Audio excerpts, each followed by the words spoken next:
Hey, it's Adam Grant from Work Life, a podcast from TED. This episode is brought to you by Freshworks. Freshworks believes that complexity is the enemy of efficiency.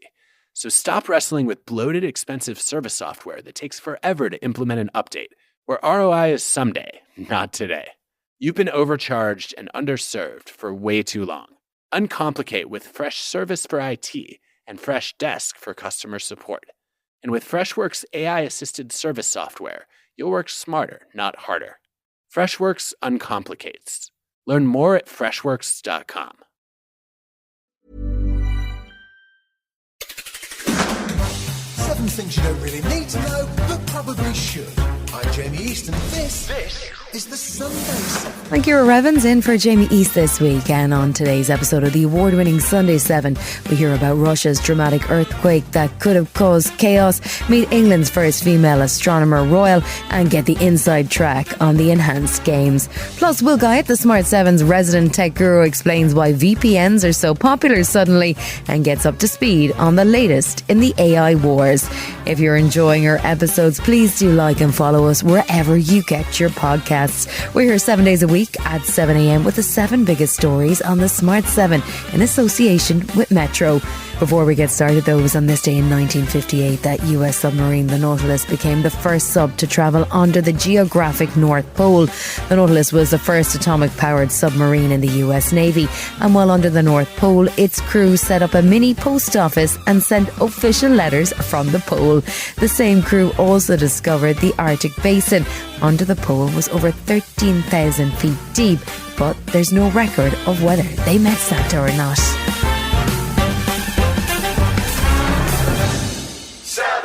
One of the strongest earthquakes ever recorded struck a remote region of Russia on Wednesday morning, triggering tsunami warnings across the Pacific Ocean. The quake, which measured 8.8 on the Richter scale, hit the Kamchatka Peninsula, a remote region which is prone to both earthquakes and volcanoes.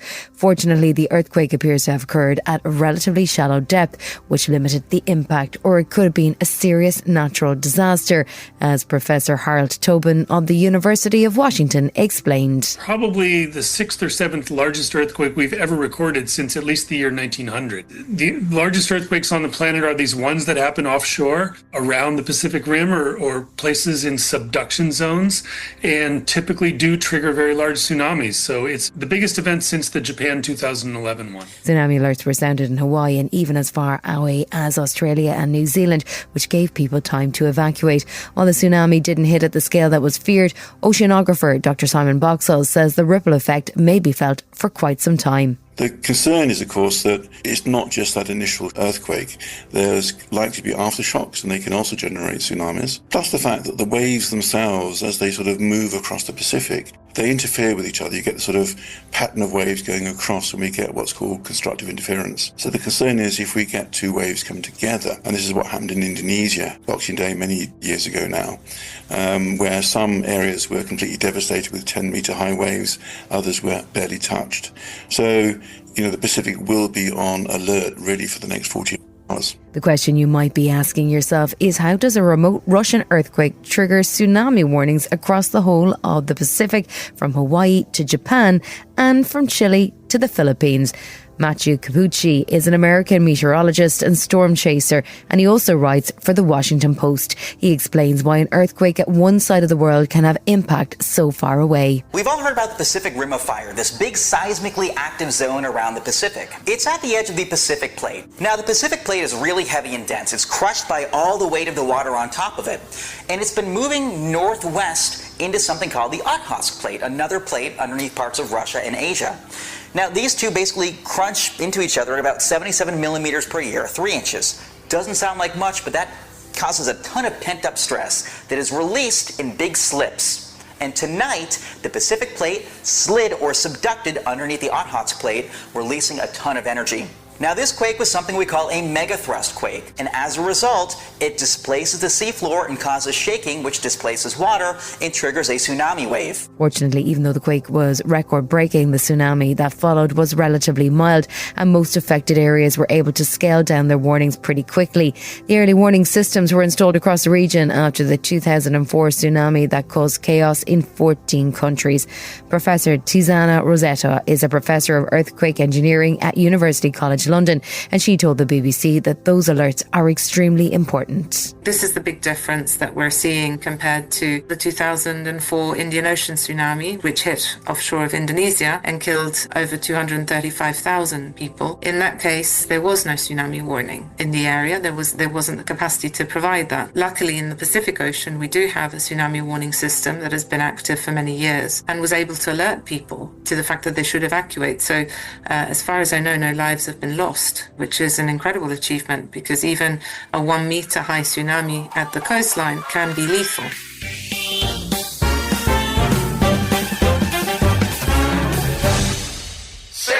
This week has seen plenty of online hysteria about the Online Safety Act, from accusations of censorship to accusations of Jimmy Savile-like behaviour.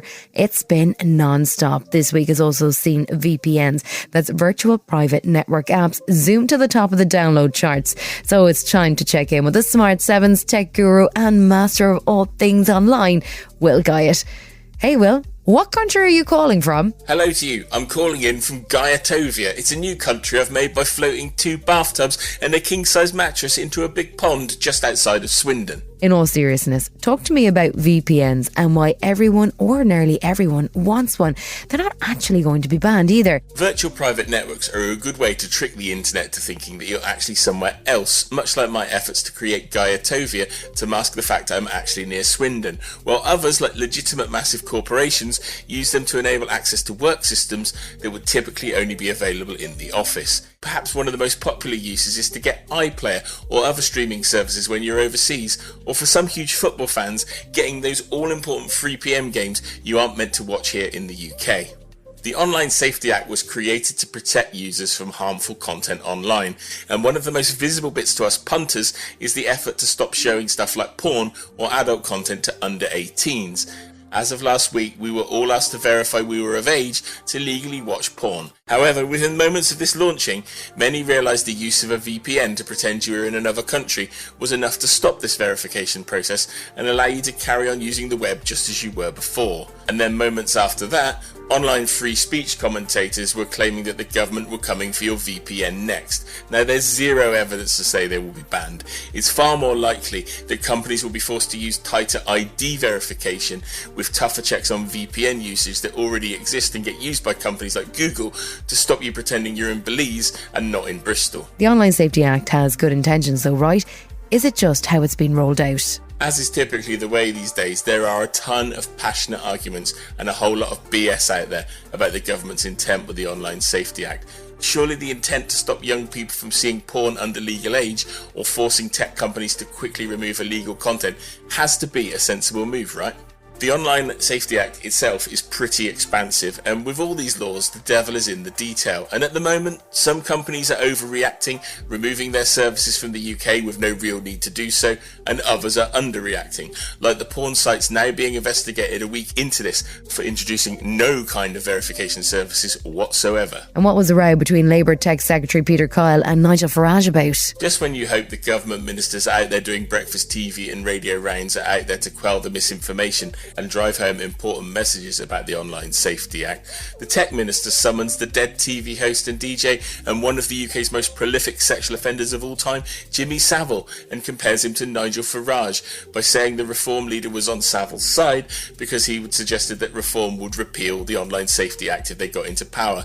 It was at this moment it felt like the government were either completely out of touch with the country's concerns and, in my view, shot themselves in the knackers. But I truly believe the Online Safety Act is something that the UK should be enacting, and we should be doing more to protect young people online. Away from adult content, the world seems to be continuing its charge into AI content, and Mark Zuckerberg says we're close to a big breakthrough. In a week that Zuckerberg was reportedly spurned by an AI genius he offered a $1 billion signing on fee to join Meta's new superintelligence scheme, the tech billionaire continues to spend big to ensure that Facebook and his other services are not left behind. Let's not forget they've got a long way to catch up quickly, because for a while the future of Meta was the metaverse, which gave us the infamous game of tennis with Nick Clegg. Whatever happened to that future vision then? Anyway, at the latest earnings call, Zuckerberg had to show his investors just how good the business was doing, and he told them it was beginning to see glimpses of his AI systems improving themselves. proudly claiming that super intelligence is now in sight. Importantly, Zuckerberg did not define what Meta systems were doing differently to others and just how he was defining super intelligence, other than to say, slightly worryingly, he had, and I quote, novel safety concerns. I suppose he would say that when he spent $500 million on hiring AI geniuses, right? Yeah, definitely. Some might say he's now spent more than that, and when a variety of big former names in the world of AI from OpenAI, Google and other businesses suddenly change their LinkedIn job details, you realise he's been going on a real splurge to catch up. Zuck knows that for Meta to be here in another 20 years, it's going to have to look towards AI and not the metaverse. And with AI everywhere, what is ChatGPT doing to look more responsible when it comes to college essays? Who'd have thought it? OpenAI are becoming the responsible face of chatbots, and they've launched study mode to encourage responsible academic use, meaning that the new version gives students guidance rather than serving up complete essays or answers. This comes on the back of rising AI misuse and various universities considering blocking certain services from their systems. And there's been a huge rise in this AI misuse because The Guardian surveyed academic integrity violations in the UK, and there's now around 5.1 cases for every 1,000 students. And just 2 years ago, it was only 1.6 cases per 1,000. And despite launching it this week, OpenAI have also put a slight dampener on this new service by warning the new mode could display inconsistent behaviour and mistakes across conversations, which sounds just like my experience of university lecturers back in the day. Still to come on the Sunday 7 in association with Metro, an Astronomer Royal makes history and a new tech solution for an American problem.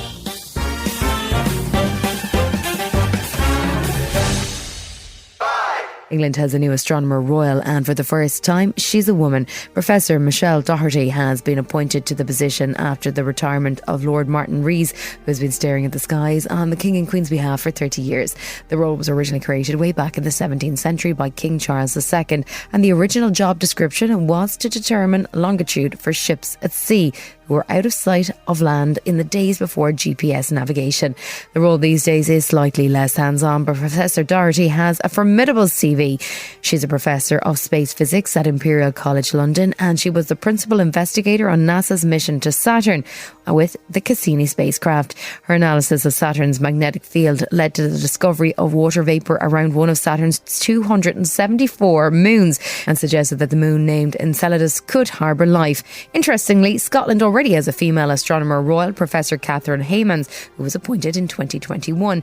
Professor Dougherty told BBC's Today Show she hopes her achievements are what got her the job rather than her gender, but that it is still a significant moment. For me, particularly for young girls, seeing someone who looks like them in a role like this will potentially allow them to dream that they might be able to do something like this in the future. So if it makes just a few people think, oh, maybe I can do something that looks a bit scary, then I would have achieved one of the things I'd like to achieve.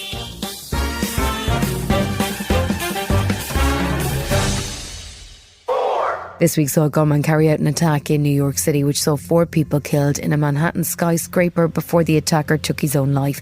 He appeared to be suffering from a concussion-related brain injury and was planning to attack the offices of the NFL, but ended up on the wrong floor. Sadly, mass shootings, and in particular school shootings, seem to be a fact of life in the US, and Washington Post analysis suggests that there have been on average 25 mass killing events every year over the last 20 years, with almost 3,000 killed in total. Schools have increased security, added metal detectors and regularly do shooter drills for students, but nothing seems to have had much effect. Now a high-tech solution might be in sight, as a company called Campus Guardian Angel is looking to deploy sophisticated military-style drones to defend students. The drones will use non-lethal methods and be flown by pilots at the company's base, as founder and CEO Justin Marston explains. We want to make sure that person is as degraded as we can in a non-lethal manner, so that they're unable to continue murdering children. The company is due to roll out training programs in 4 Texas schools this year, and there's also interest from Florida Governor Ron DeSantis. The drones and their non-lethal approach has impressed former FBI Supervisor Rob D'Amico, but he says it's only part of what needs to be a wider approach to a societal problem. It's still not at the point where you're, quote, stopping school shootings. Stopping school shootings is preventing the gun to get into the school, which is proven problematic. Still to come on the Sunday 7, in association with Metro, AI offers relief for snake bites, and we investigate the slightly weird enhanced games. Right after this.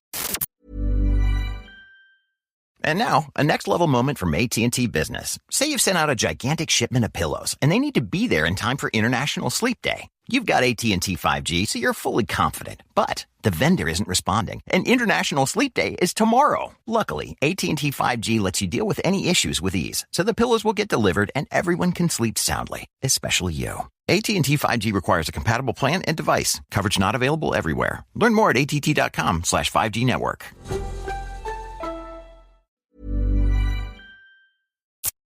Welcome back.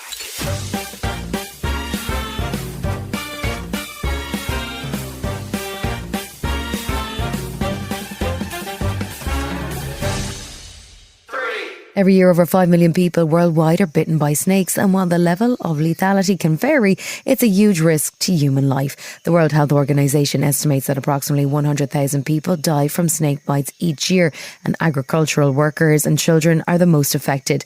Now, a project in Denmark is using AI modelling to create Antivenom, which could be cheaper and more accessible than the traditional approach. The key to creating Antivenom is to identify proteins that will neutralise the toxins in a snake bite, and they need to be tailored to what are known as three-finger toxins, highly complex neurotoxins that disrupt normal nerve signals and can cause paralysis and death. Timothy Patrick Jenkins is the lead for the AI antivenom research team at the University of Denmark, and he says it could have a significant impact. There's more people waking up to this being a big problem, so we're throwing everything we've got at it to push it out as quickly as possible. Snake venoms are these incredibly complex cocktails of different molecules, so-called proteins. And we need to know what the most medically relevant toxins are. So we use different techniques to identify these. We then have a very close look at the structure of them, throw them into advanced AI models, and then actually use these to custom make basically glue to these toxins. So we stick a protein to a toxin that might be attacking our nervous system, destroying our cells, causing our blood to clot. And what we do is bind something to it, stick something to it, so it can't do this anymore.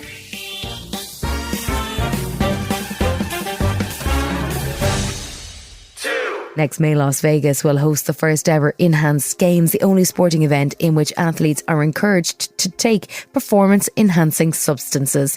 The concept was created by Australian businessman Dr. Aaron D'Souza, and his idea has been backed by venture capital, with supporters including Donald Trump Jr. and Facebook and Palantir investor Peter Thiel. The concept was first floated in 2023 with the idea of a cash prize for enhanced athletes who can break existing world records. Not surprisingly, the UK's anti-doping agency is firmly against the idea and said in a statement that there's no place in sport for performance-enhancing drugs nor for the enhanced games. Cocaine and heroin will be banned at the games, and there will be medical supervision of contestants, and creator Dr. Aaron D'Souza is getting pretty excited. Just as Formula One is the athlete and the engineer working together, the Enhanced Games is the athlete and the scientist working together. And I don't believe that, I believe that Formula One is a sport, right? And many would doubt that because they say it's just about the best car. But you could put Charles Leclerc in a Toyota and he won't win. And so it's the athlete and the engineer, or the athlete and the scientist working together to achieve something amazing. And Formula One has proven that the technology is developed for the track to fuse out to the road. And that's why we have anti-lock braking, carbon fiber, and these amazing new technologies that make everyday cars safer and faster.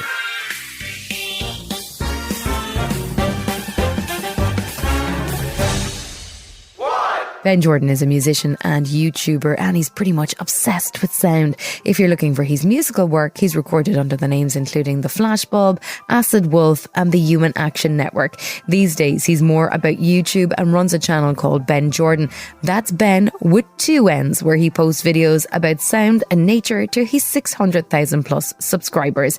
He's been going viral this week for a mind-bending social/acoustic experiment involving a bird and birdsong. It all started with a remarkable bird, a starling who lives in Kentucky, who is known as the Mout. The bird has gone viral on TikTok for its extraordinary ability to replicate household sounds, other birds, and even R2-D2.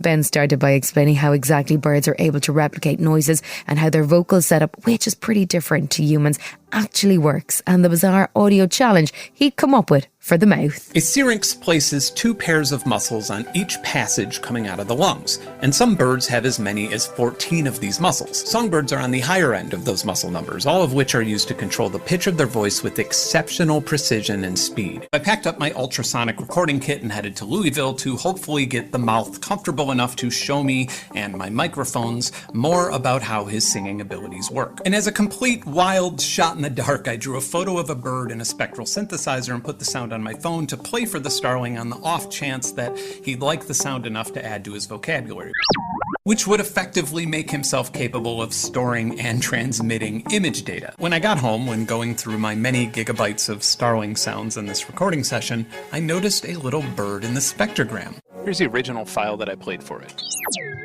Original starling recreation. Let's just try and isolate this little mouth part of the beak, crop it, and now we could see if it's pitch perfect. For the most part, we lost a little bit of precision in the starling song, and he was about 50 to 60 hertz flat. But musically, that means literally nothing up in the 4,000 hertz range. This little bird successfully learned and emulated the sound in the exact same frequency range that he heard it, effectively transferring about 176 kilobytes of uncompressed information. This has been the Sunday 7.